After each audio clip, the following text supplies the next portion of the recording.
Hello and welcome. It's 10 a.m. on Friday, the 10th of October. You're tuned in to our mid-morning newscast here on Arirang TV. It's great to have you with us. I'm Mark Broome. And let's take a look at what's making the headlines.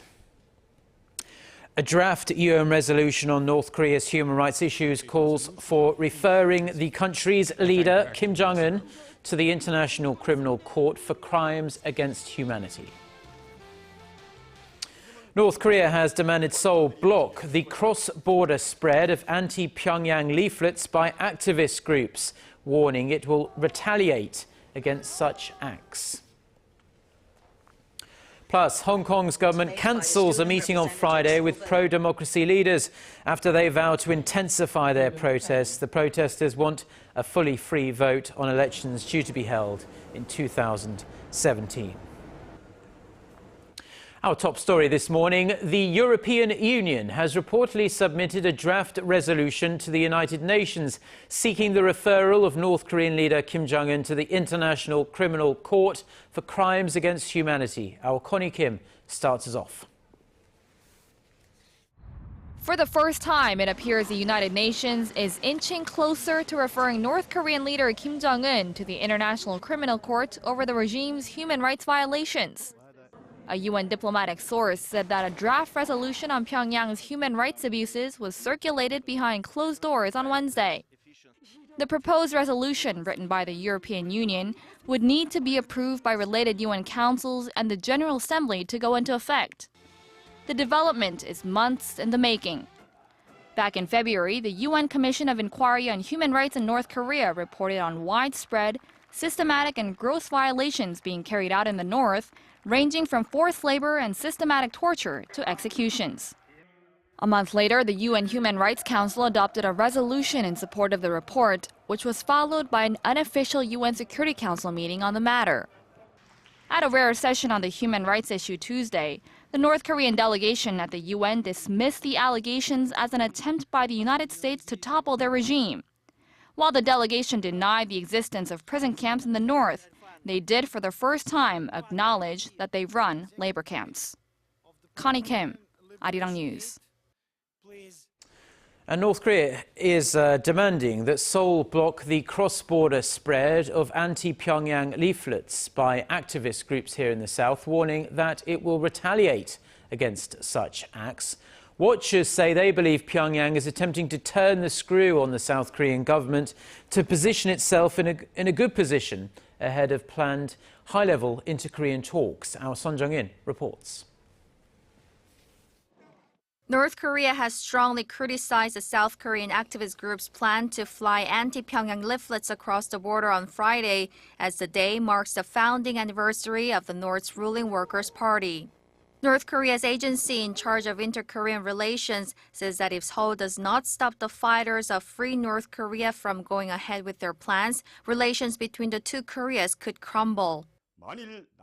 If the South Korean authorities allow the leaflet scattering operation, North-South relations will again be pushed to an uncontrollable catastrophe, and Seoul will have to bear the responsibility. Tensions have been raised since an exchange of fire earlier this week after a North Korean naval vessel violated the western maritime border. Seoul sees the move as a way for Pyongyang to position itself favorably ahead of planned high-level talks between the two Koreas. Seoul's Unification Ministry has asked the civic activists to think carefully and scrap their plan to give them the best possible chance to improve inter-Korean ties at a critical time. Son Jong-in, Arirang News. Now, North Korea has been taking a number of diplomatic strides in recent days and weeks to try and re-engage with the international community. This change in attitude has some analysts asking whether Washington should take another look at its policy of so-called strategic patience with the North. Well, James Kelly, who is former U.S. Assistant Secretary for East Asian and Pacific Affairs during the George W. Bush administration, he believes a policy rethink isn't likely anytime soon, but adds that's why North Korea is turning to South Korea. Hwang Sang-hee sat down with him. It's interesting that with all the divisions in the American Congress, for example, they are unanimous on not wanting to give any money to North Korea. And as we've seen historically, when North Korea can't get anybody else to give them good things, they turn to their South Korean brothers. And this is good news, because any resolution of this issue is going to be done by Koreans on the Korean Peninsula, and not by Americans and not by Chinese. Now that China is sort of taking a bigger role in the international sanctions against the North, and it's also becoming pretty close with South Korea, do you think that Pyongyang would want to come back to the six-party talks, knowing that it might be outnumbered? North Korea has never wanted the six-party talks. Certainly at the early stages, it was much more of a 5+1. And when you really get into the issues, all five parties, not including North Korea, all five parties want a denuclearization of weapons on the Korean Peninsula. But I would say that the six-party talks was really the first time that South Korea had a prominent and equal position to everyone else. Based on your experience as a chief U.S. envoy to North Korea, you've led numerous nuclear talks. Do you think it's ever possible for North Korea to fully give up its nuclear program, or have we come too far to hope for that? It's possible, but it's not very likely. The nuclear program has benefits that have nothing to do with nuclear weapons or military deterrence or anything else. It is a vehicle that gets North Korea, that would otherwise be one of the more impoverished countries of the whole world, attention on the international stage that it couldn't get any other way. But I see the nuclear weapons question and the whole question of North Korea's isolation and its economic self-isolation from the rest of the world as very closely related problems. And so when you take care of one set of these problems, the others are going to become easier.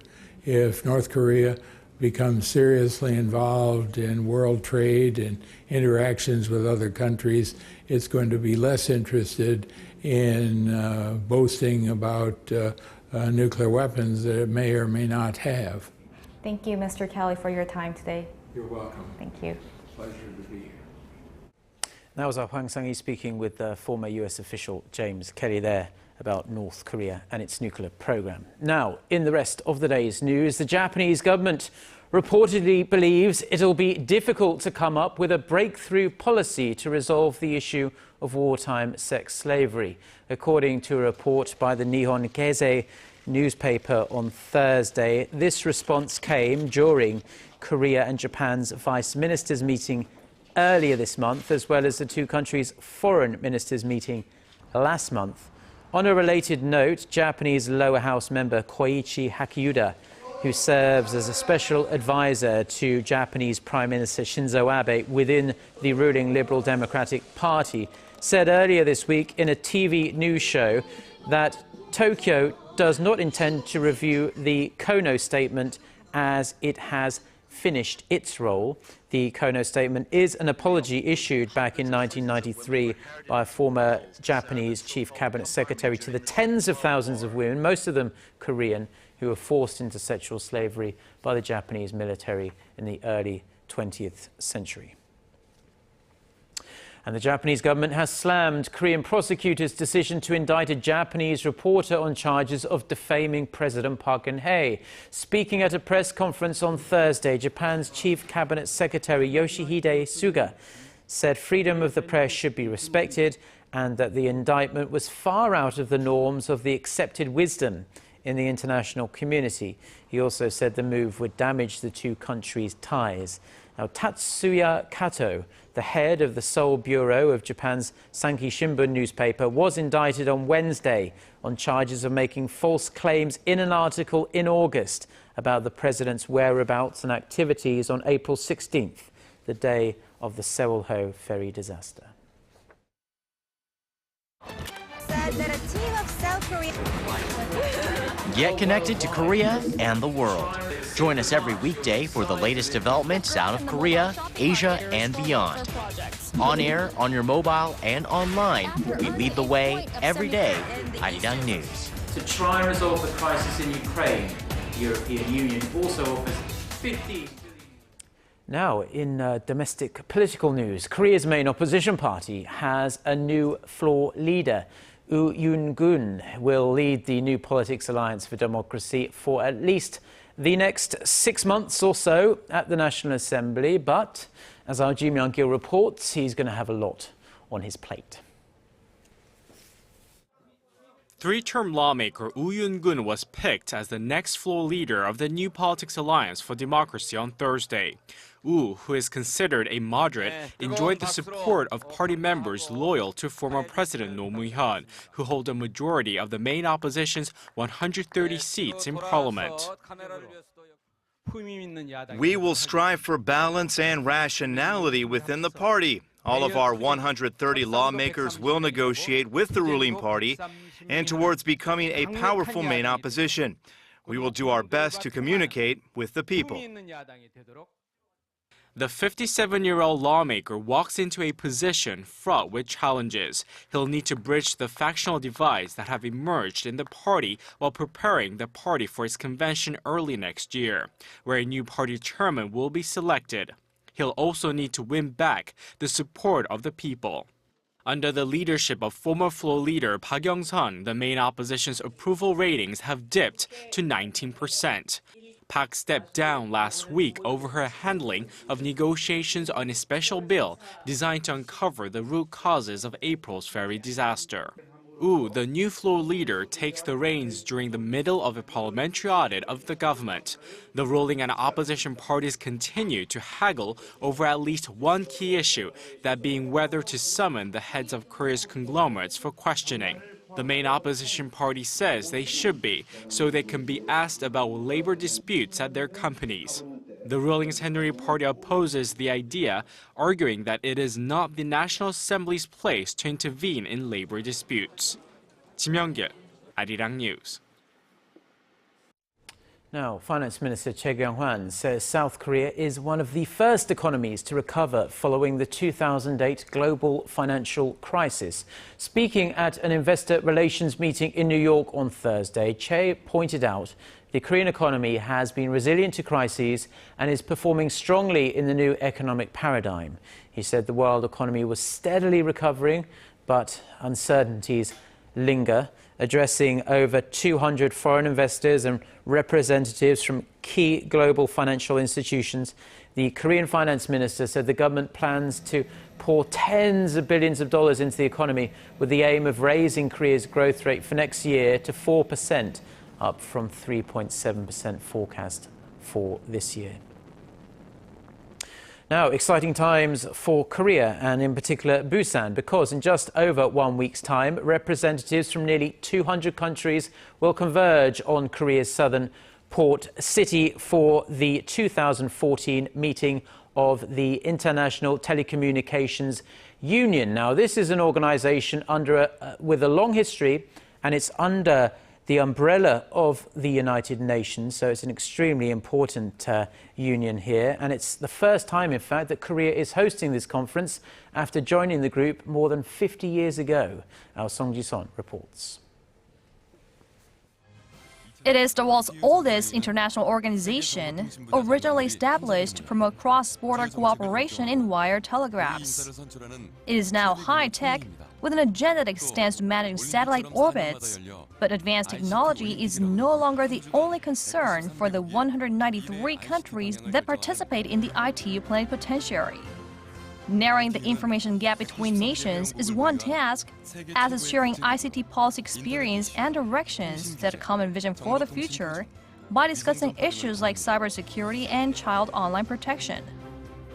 A day before the official kickoff of the ITU Plenipotentiary Conference, the annual ICT ministerial meeting, hosted by Korea for a decade now, will be held at Busan's APEC House under the theme the future role of ICT and sustainable development with inclusive ICTs. Korea hopes to boast its reputation as an ICT powerhouse at this event.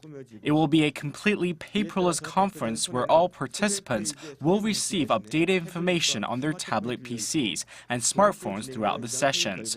We've also set up giga-scale landlines and mobile connections for that. After hosting the event, the Korean government hopes the impression left on participants helps domestic ICT corporations expand their export channels. The Ministry of Science, ICT and Future Planning also seeks to use this opportunity to promote Seoul's creative economy models by encouraging small and mid-sized companies to exhibit their ideas and products at multiple expos held throughout the 3-week conference. 송지선, 아리랑 뉴스.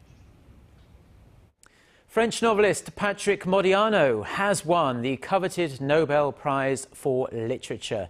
The Nobel Committee says Modiano's body of work, which often focuses on World War II and the 1940s, was recognized for its art of memory that evokes the most ungraspable human destinies. Modiano, the author of more than 24 books and several screenplays, is the 11th French writer to win the prize. The 69-year-old won the prestigious Prix Goncourt in 1978 for his novel Missing Person and won the Austrian State Prize for European Literature in 2012.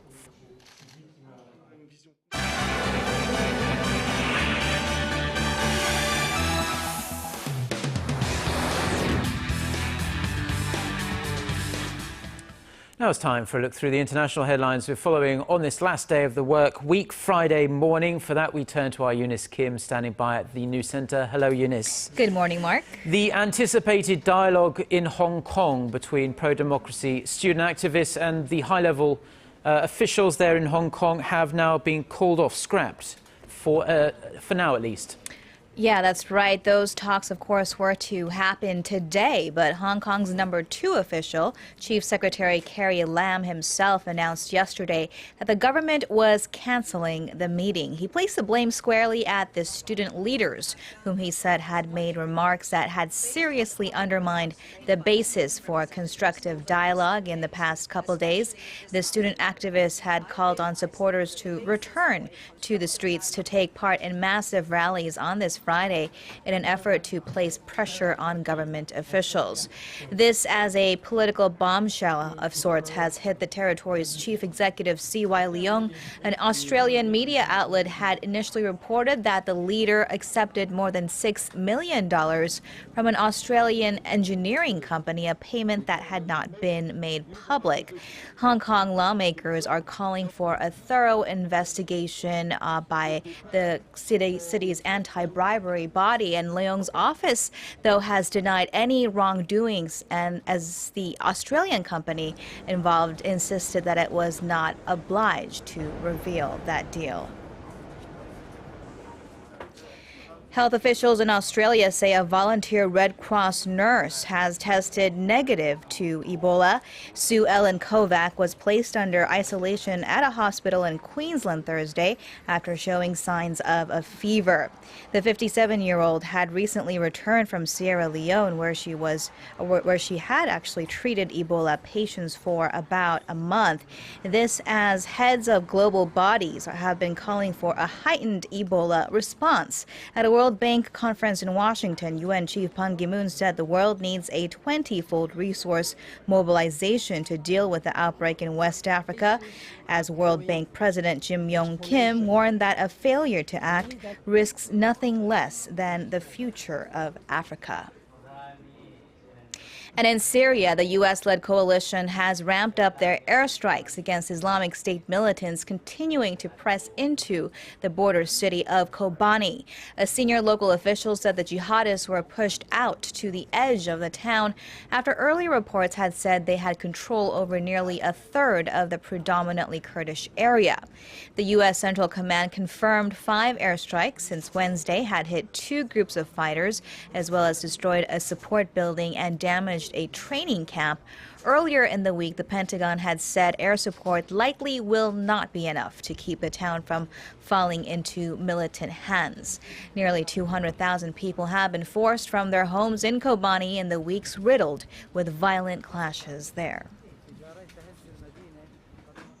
Turning now to the disputed border area between India and Pakistan. Fighting there has claimed at least 17 lives amid the worst cross-border violence we've seen in a decade. Artillery, rifle, and mortar fire continued for a fourth day on Thursday as a truce that had mostly held since 2003 increasingly appears to be shaky. Both sides has accused the other of starting the conflict. Some 20,000 Indian civilians fled to refugee camps as fighting riddled the 200-kilometer-long border stretch of the disputed, mostly Muslim region of Kashmir.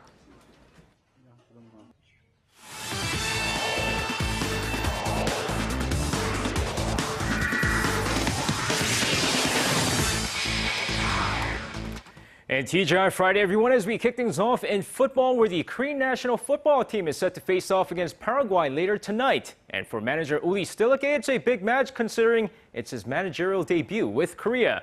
And with the press conference taking place on Thursday, the 6-year-old German sounded pretty confident in the team, stating that he'll play to win. And while manager Stilicke focused on the defense during training, he's set to start 35-year-old Lee Dong-guk, the oldest player on the squad, and Kim Seung-dae, the youngest player, to play alongside in the offense. Meanwhile, the newly hired manager also named Ki Sung-young as the captain of the national team, as the Taeguk Warriors are set to face off against Paraguay at 8 p.m. at the Cheonan Sports Complex. Meanwhile, over to the Under-19 Asian Championship, which kicked off in Myanmar. The Korean squad, who won the last tournament back in 2012, faced off against Vietnam in their first match as Lee Jung-bin scored just before the end of the first half for a 1-0 lead before Korea blows up in the second half with 5 goals to take the first match 6-0. Now with that, we're going to shift over to the domestic league, where FC Seoul and the Ulsan Hyundai Tigers faced off on Thursday in the K-League Classic. And of course, quickly going into the match here, rather quiet first half of the match until Kim Nam-chun in the 44th minute finds the back of the net, giving FC Seoul the 1-0 first half lead. Stays that way for the most part until Sergio Escudero in the 85th minute, 2-0 FC Seoul as he sends one past the goalkeeper. 5 minutes later, it's deja vu all over again as Escudero scores his second goal of the day, giving FC Seoul the 3 points in the 3-0 victory. And now shifting over to golf, as the 2014 ARIRANG Championship winner Kim Hyo-ju is set to have a rather busy 2015 season after her successful 2014 season. Now, despite rumors that the 19-year-old will now participate in the next KLPGA season, the teen sensation came out in a recent interview stating that she'll compete in both the LPGA and the KLPGA for the 2015 season. The 11th-ranked Kim plans to compete in 10 LPGA events next season, but can compete up to 15, as she plans to compete in 10 KLPGA events as well. And now finishing things off with some Thursday's KBO action, the LG Twins remain red hot with a 7-6 win against the Kia Tigers in the 10th inning, followed by the NC Dinos, who crushed the Samsung Lions 9-4. Meanwhile, let's take a look at the two struggling teams faced off as the Hanwha Eagles hosted the Tucson Bears. And now going to the game, here we go over to the second inning. Oh Jae-il RBI single to right field. That scores Kim Hyun-soo from second, and the Tucson Bears take a 1-0 lead. Tucson's EJ throwing a one-hitter through 5 innings, but the bullpen collapses in the 7th inning as Felix Pie ties the game with an RBI single to right. Next play, bases loaded for Kim Tae-won, but a wild pitch gives the Hanwha Eagles the 2-1 lead. Not done yet. Chung Bong-mo this time. This one, an RBI single to the left side, puts the Hanwha Eagles up 3-1 before Lee Hak-jun's RBI ground out completes the 4-run 7th as the Hanwha Eagles win this game 4-1. And that's going to wrap it up for me. This has been SJ. Have a great rest of the day and see you guys again for your sports needs.